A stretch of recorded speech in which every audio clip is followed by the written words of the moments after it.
Good day to each and everyone. Hello, ako nga pala si Sir Ken, and today I'll be introducing you to one of the most popular and powerful game development tools used worldwide, the Unity Engine.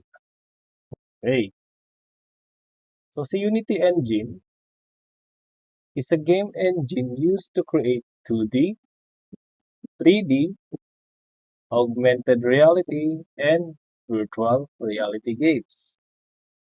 Beginner-friendly siya, yet powerful enough to be used in professional and commercial game development. So by the end of this session, you should have a clear understanding kung ano nga ba si Unity, how it works, and how developers begin creating games gamit si Unity. So we have four topics na mako-cover natin today. Number one, overview of Unity. Pangalawa, the Unity Hub. Pangatlo, assets and asset store. Pang-apat, the Unity Editor. Sa the Unity Editor, basic introduction lang muna tayo. Okay? So, sa first topic tayo, ano nga ba si Unity? The Unity is a class or cross-platform game engine developed by Unity Technologies. It allows developers to create games and interactive experiences that can run on multiple platforms such as Windows, macOS, Android, iOS, consoles, and even the web. So, pwede siyang mag-run in multiple platforms. Yung mga games na ginagawa natin gamit si Unity. So, yung mga main key points ni Unity is Unity both supports 2D and 3D game development. So, sinusupport niya yung pagde-develop ng mga 2D games and 3D games. It also use C# as the primary programming language. C# yung pinaka-main language ni Unity. It also have visual editor, meaning hindi mo kailangang i-code or i-program everything from the scratch. Meron tayong ginagamit na mga asset. Okay? It is also widely used by indie developers, game studios, schools, and universities. Yun yung mga main key points ni Unity Engine. Mga example games na na-develop gamit sa Unity Engine is Hollow Knight, Cuphead, Pokemon Go's, marami pa. Okay, so punta tayo sa Unity Hub. Yan, click nyo lang tong icon na to. And mapupunta na kayo dyan sa Unity Hub. So bago natin magamit si Unity, kailangan muna nating ma-understand kung ano nga ba si Unity Hub. So isipin nyo na lang na si Unity Hub is yung pinaka-main control center ni Unity. It manages different Unity versions, projects, and licenses. Okay? So ano yan, nandito na tayo sa Unity Hub.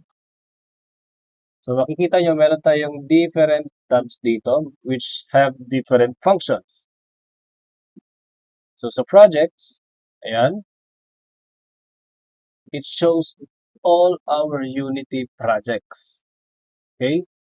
Dito nakalagay lahat ng mga projects natin na ginagawa natin.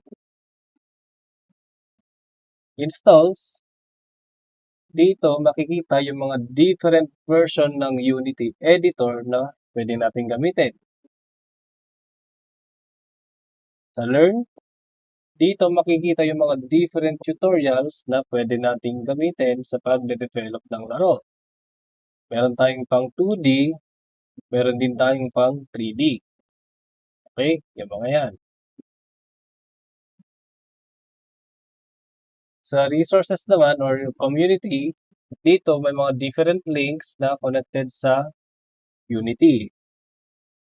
Okay, dito nyo din makikita yung link kung saan pwedeng makapunta sa asset store ni Unity. Okay? So for example, create tayo ng new project. Isin natin to. Ayan. Create new project. Editor version, pwede kayong mamili kung anong version ng editor ang gusto nyong gamitin. Ayan, kung marami kayong naka-install, pwede kayong mamili doon. So ayan. Then dito, mayroon ding mga templates na pwedeng gamitin sa pagde-develop ng game. So dito muna tayo. Then dito, pwede nyong palitan yung pangalan ng project ninyo. Sample project. Okay? Dito, pwede kayong magpalit ng locations kung saan nyo gustong i-save yung project ninyo. And si Unity Version Control, dito makikita ninyo kung ano yung mga repository na pwede nyo gamitin at may isa-save siya sa server ng different servers. Okay? Huwag muna natin gamitin yan. Ayan. So, kung makikita nyo dito, na-save na si project. Okay? Ang editor version niya, yung nag-iisang ginagamit yung version. So, next naman, punta tayo sa may asset store. So, paano tayo pupunta sa asset store? Punta sa resources. And then, yan, asset store. Click nyo lang to. Yan. So, andito na tayo ngayon sa asset store. So, sa Unity kasi, everything inside your game is considered as an asset. Lahat ng mga models, game objects na nakikita nyo sa editor ninyo is considered as an asset. Yung mga sprites, 3D models, sound effects, music, scripts, textures, materials, yung mga yan, considered as an asset. Okay, lagi yung tatandaan yan. So, si asset store naman, ito yung parang marketplace where developers can download free or paid assets para mapabilis yung development. So, meron tayong both free and paid assets na pwedeng gamitin. So, sabihin lang natin dito na free 2D assets. Yan, makikita nyo dyan. Meron tayong free assets. Ngayon, kapag sinabi nyong 2D asset lang, 2D asset, syempre magpapakita dyan yung mga may bayad. Ngayon, pwede nyo din naman sabihin dito, free, below $20 or above. So, free tayo. Ayan. Okay? So, for example, environment. Price, free. Yan. So, madami tayong pwedeng i-download ng mga free asset. Example na lang natin ito. Ayan. Pwede nating i-add yung asset na to. Antayin lang natin, nag-loading saglit. Ayan. So, pwede nating i-add yung mga asset na to. Itong mga asset na to, pwede nating i-add by clicking add to asset. Add to my asset. Accept. And then, dyan. Meron na yung asset natin. Naka-add na siya. Okay. So, balik tayo sa natin dito.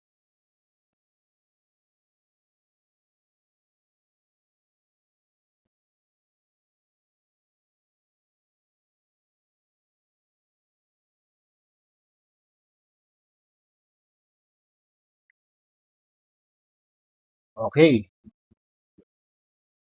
So, Ngayon, tignan naman natin 'tong si Unity Editor. Dito nangyayari yung actual game development, okey? Dito dito na natin sinisimulan yung pagde-develop ng games, okey?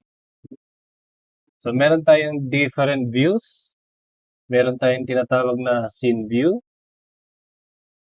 Dito, sa scene view na 'to, dito usually nakikita or dito yung usually nade-design yung laro ninyo.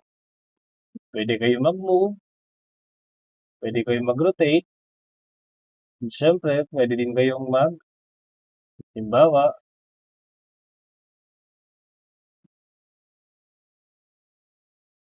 try lang natin, 'yan.